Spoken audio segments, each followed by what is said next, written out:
Thank you so much. As a Mennonite, an ethnic cradle Mennonite, I found it very interesting and has a lot of applications for our community as well. But I'm just wondering if you have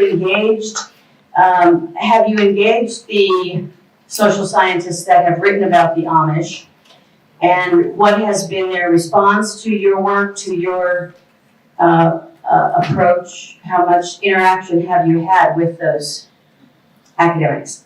Oh, some. There's one sitting right over there, Gary. That's Gary Faulkner, who has written about, is a sociologist at F&M who writes about Amish subjects. But I am actually inviting Steve Knowles to our campus in the spring when I teach my Amish course. He's going to give a common hour talk and then come to visit my class. He and I have a very cordial relationship. I think because he's a historian and he doesn't do this quite as much. Another very eminent, let's just say, the person that Steve Knowles replaced in his current position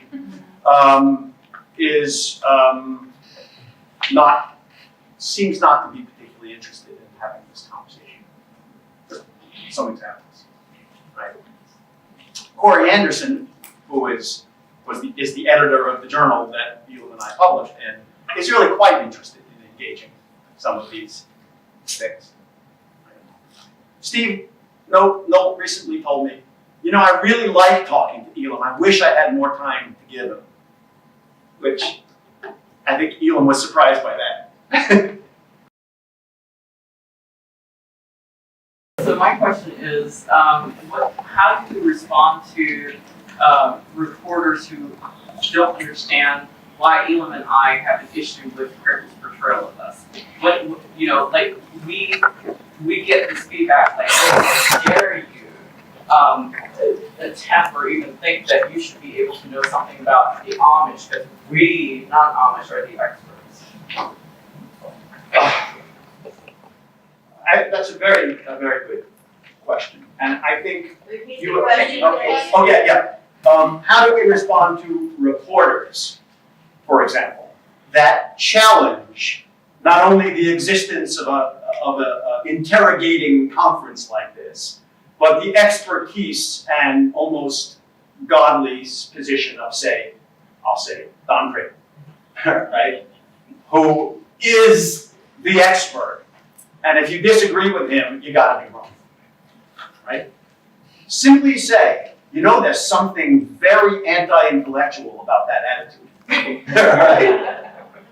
It is, in fact, the most sort of scientifically bankrupt question you could conceivably ask, right? Interrogating the world is what we do, right?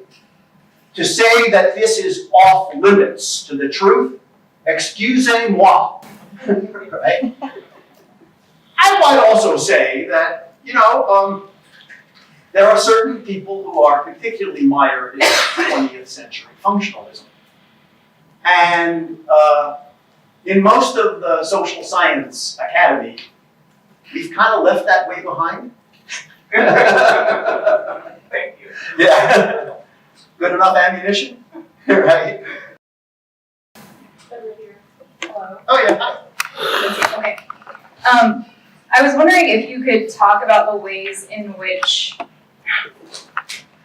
the older generation of Amish scholarship pretends to have a false neutrality, when in reality the authors very much have their own ideological stance that they use to offload anxiety about cultural changes like technology or sexualities onto Amish communities. Sure. And you talk about neutrality in one's research as a social scientist quite a bit, and how even if we claim neutrality, we can never be neutral as researchers. Right. But here's a great quote for you. Yes. This is from Clifford Geertz, one of my Yes. favorites.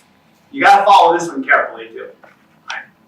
To say that because perfect objectivity is impossible, we might as well let our sentiments run free, is like saying that because a perfectly antiseptic environment is impossible, we might as well conduct surgery in a sewer. Right? Better is better, right? And I have discovered in my own field research that it's really not that hard, right? To write and to do research in a positionality of neutrality. Now, this word positionality, fancy sounding academic jargon. Yeah. from your thesaurus. In the old days, in my own discipline of anthropology, the anthropologist was metaphorically standing on a high magisterial rock, looking down at the world. It's like the camcorder or computer metaphor of this is the Trobriand Islanders, right? The voice of authority. Nobody does that anymore. The question of one's own position of doing research within a group of people who are not you and not like you, right, is our obsession. Sometimes to a too great extent, right? It becomes, one of my old professors said, if I were interested in constantly staring at my own belly button, I wouldn't have become an anthropologist, right? That's how he framed it. So, yeah, all of these things are old-fashioned ways of being. The voice of authority, right? The persona of the high magisterial rock. Most of the social sciences have gotten over this long ago, right? And to very good effect. Yes, you'll agree with me. To very good effect. But, as you say, some of the older Amish studies folk find it useful to position themselves on the high magisterial rock. Because, my point is, when you go in as an advocate, the research you'll do will always come out on the side of what you're advocating. In other words, the last chapter is already written before the rest of the book. When you say, the point is not to understand the world, the point is to change it, well, you've got to write the book with that in mind, right? And I find, Marcy was talking about Child USA, and they employ lawyers and social scientists. Now, what I'm saying is that those lawyers are the advocates. That's what they're doing in this organization. But those social scientists had better position themselves as objective observers, or nobody will trust them. This has happened too much to my own discipline, where very few people trust what we have to say because we position ourselves as advocates, not as truth tellers, right? I find this a very, very dangerous thing, right? So those social scientists who are working on these questions about child abuse and neglect, right, had better be going out and being scrupulous. And that will actually advance the cause of this organization far more than pure advocacy will, right? Let the lawyers be the advocates. You see what I mean? I'm advocating for this. I just have a sort of practical question. Amish society is very patriarchal, and then make all the decisions with the church and the community and within the family. How do you, as a social scientist, study the whole community and all those women who don't speak up? Oh my gosh, this is another one of these age-old questions. One of the great founders of anthropology wrote about a group of people off the coast of New Guinea called the Trobriand Islanders.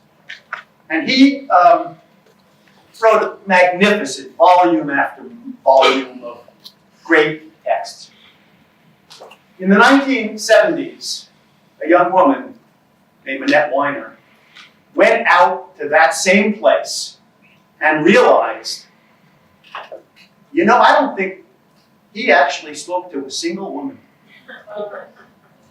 because he completely missed their experiences. And we are very alert and attuned to that. It is, for me, much more difficult to get Amish women to speak their truth. They are extremely reticent around a person like me. That's just the truth. Now, I think gender relations is another area where the way I approach this is, what are the conflicts and what are the unintended consequences? Look to the children.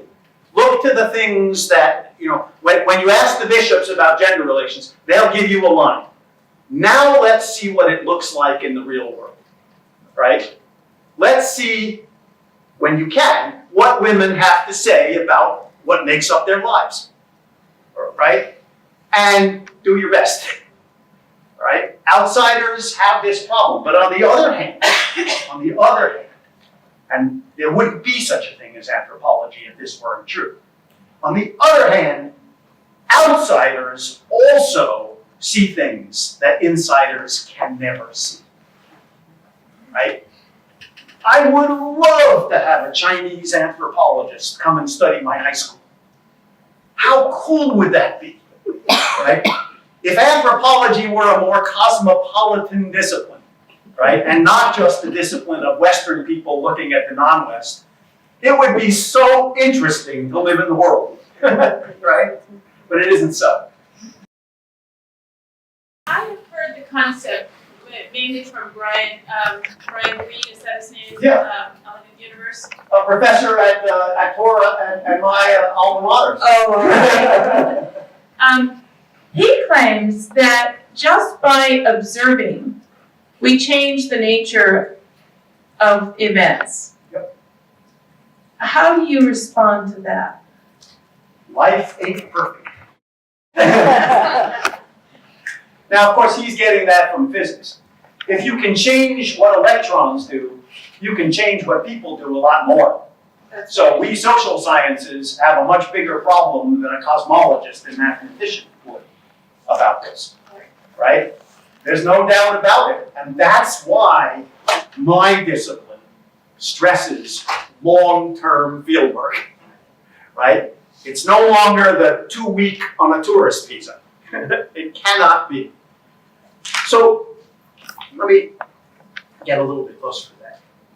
There has been, for a long time, always what's called a strain of positivism.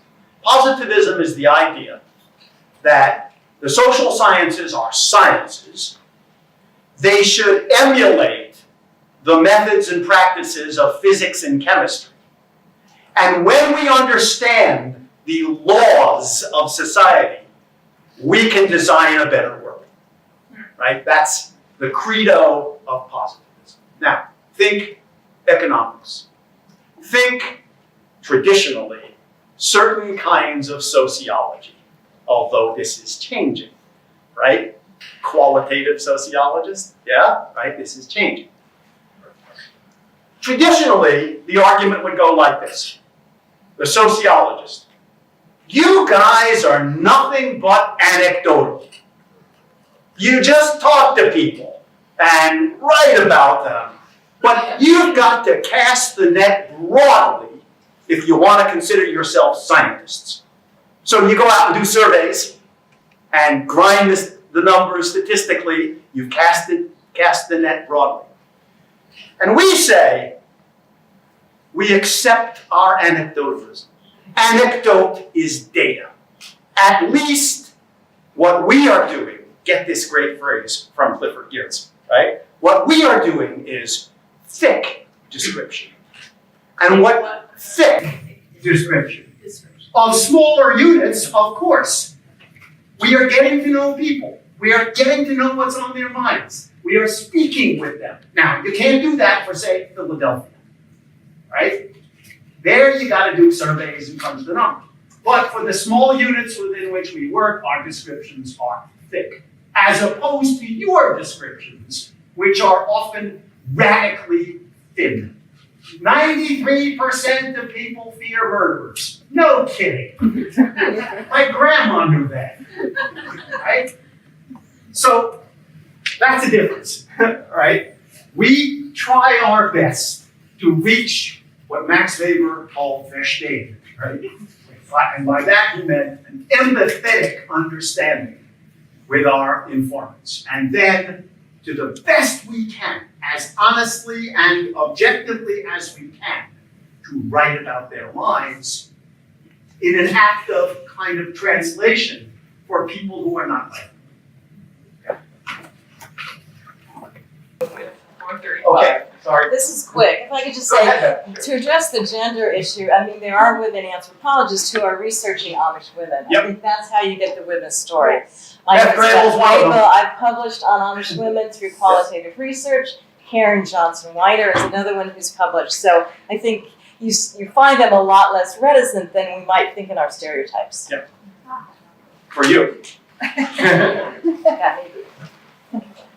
Can I just say that most Amish women, when you talk to them, you're gonna find out and see exactly what they want you to hear. Well, I have literally watched Amish women sit here and be punched in the face, and the door, somebody knocks on the door and they open that door. Hi, how are you? Let me make you some coffee. And then That's why you gotta do long-term field work. All right. okay, thank you so much.